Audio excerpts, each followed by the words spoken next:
की हमारी मेडिसिन है एकोनाइट नेपेलस। एकोनाइट नेपेलस कॉज का कॉमन नेम है मॉन्कशूट, प्रोवर है डॉक्टर हैनीमन और इसकी फैमिली है रेनिन कुलेशिए। ये एकोनाइट नेपेलस को हम क्लिनिकली इसमें दे सकते हैं, एपोप्लेक्सी में दे सकते हैं, कन्वल्जन में, diarrhoea, dysentery, bad effects of fear and fright, heart affection, कोई हार्ट की प्रॉब्लम हो उसमें दे सकते हैं, वर्टिगो चक्कर आ रहा है तो उसमें दे सकते हैं, sphere of action cerebrospinal nervous system, brain पे है, serous and mucous membrane, blood and सीवियस एक्सेट्रा। इसका पैथोजेनेसिस क्या है एकोनाइट नेपेलस का? Aconite cause turmoil in circulation. Constitution, physical makeup, जो एकोनाइट पेशेंट है उसका वो फिजिकली कैसा रहेगा। वैसे तो एकोनाइट क्योंकि एक प्योरली एक्यूट रेमेडी है तो इतना इम्पॉर्टेंट नहीं होता इसका कॉन्स्टिट्यूशन, बट फिर भी हाउ एवर डार्क हेयर, उसको जो पेशेंट रहेगा उसका डार्क हेयर एंड आई रहेगा, सेडेंटरी लाइफस्टाइल रहेगी, और सेडेंटरी मतलब जो उसकी बैठने वाली ज़्यादा रहेगा उसका लाइफस्टाइल में, तो सेडेंटरी लाइफस्टाइल, वो पर्सन स्ट्रॉन्ग रहेगा, रॉबस्ट रहेगा, और उसका जो बेबी ना प्लेथोरिक बेबीज़ रहेंगे, चवी पर्सन रहेगा, रोज़ी रहेगा। प्लेथोरिक मीन्स मतलब ब्लड फ्लो ज़्यादा रहेगा, रेड ब्लड सेल अपने ब्लड में ज़्यादा रहेगा। टेम्परामेंट कैसा रहेगा? सैंग्विन टेम्परामेंट का रहेगा, बहुत एक्साइटेबल, सोशेबल रहेगा, चीयरफुल पर्सन रहेगा वो। उसका रिलेशनशिप, पेशेंट का रिलेशनशिप हीट एंड कोल्ड कैसा रहेगा? वार्म ब्लडेड पेशेंट रहेगा। और मियाज में क्या रहेगा? सोरा। फिर गाइडेंस सिम्टम्स देखेंगे तो जो पेशेंट रहेगा ना उसको बहुत फियर रहता है, एनजाइटी उसके माइंड में भरी रहती है जो पेशेंट रहेगा एकोनाइट का उसमें। तो लिखा there is a great fear and anxiety of mind, fear and fright, fear, उसको फियर का डेथ रहता है, वो उसको फियर का डेथ रहता है तो इतना रहता है कि वो किस टाइम उसको डेथ होने वाली है, किसका डेट टाइम सब प्रिडिक्ट करके रखता है।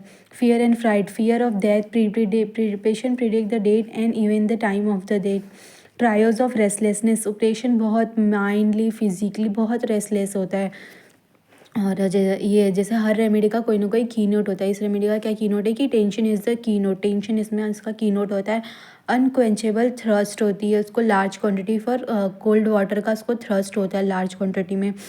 एकोनाइट का ये जो रहता है ना, एकोनाइट का जो भी प्रॉब्लम रहते हैं ना वो सडनली एंड वॉयलेंट आते हैं और उसी तरह चले भी जाते हैं।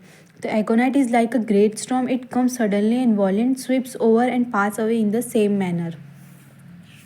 अब हम एकोनाइट के माइंड को देखेंगे, एकोनाइट का माइंड कैसा रहता है। एकोनाइट का mind, there is a great, उसका जो माइंड में ना उसके माइंड में ग्रेट फियर और एनजाइटी भरी रहती है। एकोनाइट का पेशेंट इतना एनजाइटी और फिर रहता है कि उसका फेस शो करता है कि हाँ उसमें बहुत सारा फियर है, उसको फियर, डार्कनेस से फियर होती है, गोस्ट से फियर होता है, खुद ही इमेज करता है गोस्ट उसको, तो उसको फियर रहता है, फियर ऑफ डेथ होता है।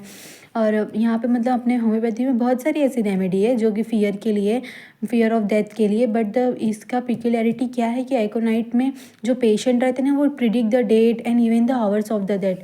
तो ये लिखा, और वो जो पेशेंट रहता है वो उसकी जो भी प्रॉब्लम्स होते हैं वो सडनली और वनडेटली फटाक से आते हैं और उसी तरह चले भी जाते हैं, फटाक से चले भी जाते हैं, और पेशेंट बहुत ही मतलब मेंटली और फिजिकली रेस्टलेस होता है।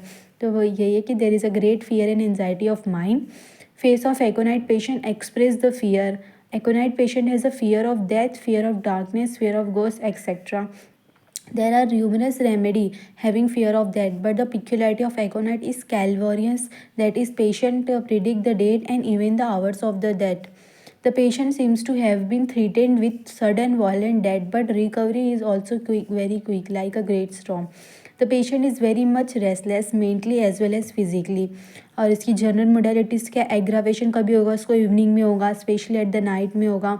एम्यूलरेशन कब होगा? बाय अनकवरिंग, उसको जब अनकवरिंग करेंगे, और इन द ओपन एयर में उसको एम्यूलरेशन होगा।